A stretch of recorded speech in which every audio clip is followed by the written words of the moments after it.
Now, Bernice, you actually followed in your father's footsteps by going into ministry and becoming a minister. You are also the current CEO of the Martin Luther King Jr. Center for Nonviolent Social Change, which your mother founded in 1968.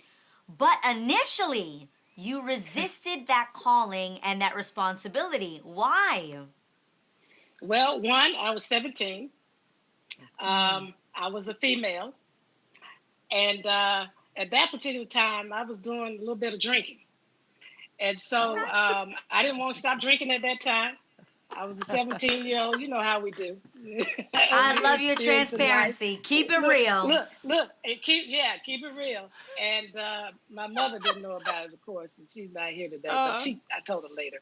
Um, and just being a woman, not seeing other women, particularly of my age, in ministry, I wasn't quite Yeah. sure what I was hearing, and whether or not this was something I even wanted to accept the call, the voice of God saying, you're going to preach like your Yeah. father. We had one woman minister in my congregation because my grandfather was very progressive, who had been licensed to preach, but she was like almost 50 years old.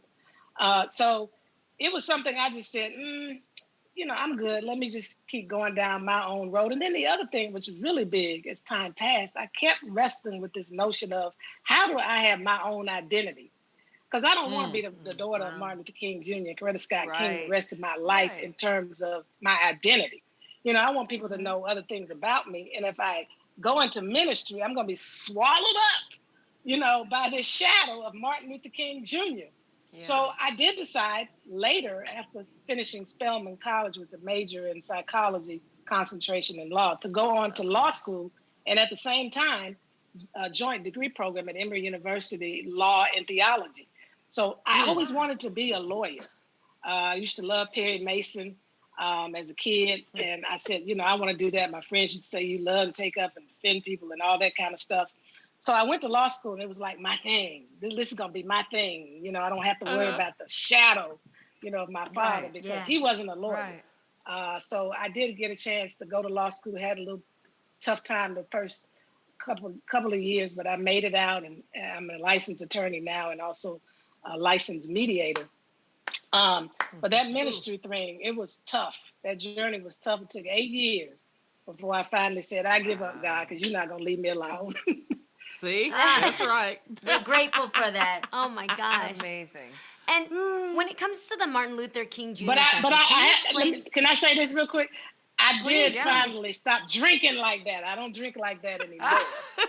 I'm on You Good dry got for it you for in. January, It's so that. I feel past you. you. It was a Neither does season. Lonnie. Neither does Yeah, you're Lonnie. done. I understand. But I wanted to ask you, when it comes to the Martin Luther King Jr. Center, can you explain what the organization does and how people can find more info about it if they want to get involved? Yeah. Well, yeah, I'm glad you asked me that. We're in our King holiday observance time, and we use this as an opportunity to really do things that amplify the work we're doing. Our focus is really on this ultimate vision of the beloved community as a realistic society that we can achieve, and nonviolence as the pathway to getting there. And so we have our beloved community summit that January 14th and 15th, where people were able to understand more about the beloved community. And we did some nonviolence education and training that we do throughout the year so that people can become nonviolent practitioners. And we try to help people to Right. understand that nonviolence is not the opposite of violence, it's the prescription to violence. It's very strategic. It's a love-centered way of thinking and acting and speaking that leads to personal, cultural, and social transformation. So we're trying to get people out of thinking of it as this is what you do when you protest. It's really your Right. way of life.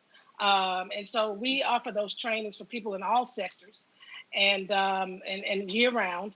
And we also have beloved community talks, which are really intense, courageous conversations about subjects in our society where we need to bridge the divide. We've had, divergent perspectives and voices on stages together because we've got to get to a place in this nation. And I wanted to say this because what happened at the Capitol, Yeah. if we don't learn how to cross lines and connect with people who have these divergent perspective and ways. Yes, we denounce hatred. Mm-hmm. We don't accept hatred, but we can't No. reject the people. The people have to be won over, and everybody may not be won over. But there's 75 million people that supported President Trump. Do we just sit there and ignore them? Because people aren't disposable. That's true. We can't That's get rid of right. them through violence. So Violence is not true. the answer. It doesn't solve anything Right. because violence, just like evil, always finds a host. So the work of nonviolence teaches us how do you deal in truth and love and dignity with people who may have evil ways and may even be oppressive. How do you do that? That's the teaching that we do year round. Right. And so, we ask people to, connect with us at thekingcenter.org and find out more about our work, to join the Beloved Community Network that we're going to be rolling out more this year so that we can do the collective work of creating a more just, humane, equitable, and peaceful world where there's Yes, true amen. equity. True Equality equity. is not going to get it right now Yes. because there are too many disparities. And if we just give Right. everybody the same, then we're going to still have the disparities. So there's some Right. catching up that we have to do in this society, economically, in terms of housing, in terms of income, in terms of wealth creation. Exactly. I'm game for the work, and I hope people will join us in the work that we're doing to build that beloved community, which will also be about ensuring that there are policies in place that can create that beloved community. Bernice, So thank you great. so much for stopping by. This was such an honor, especially on this day. Thank you for being so Truly. transparent, for talking about your family. It was a true honor. Now, to find out more information about the Martin Luther King Jr. Center for Nonviolent Social Change, head on over to thekingcenter.org.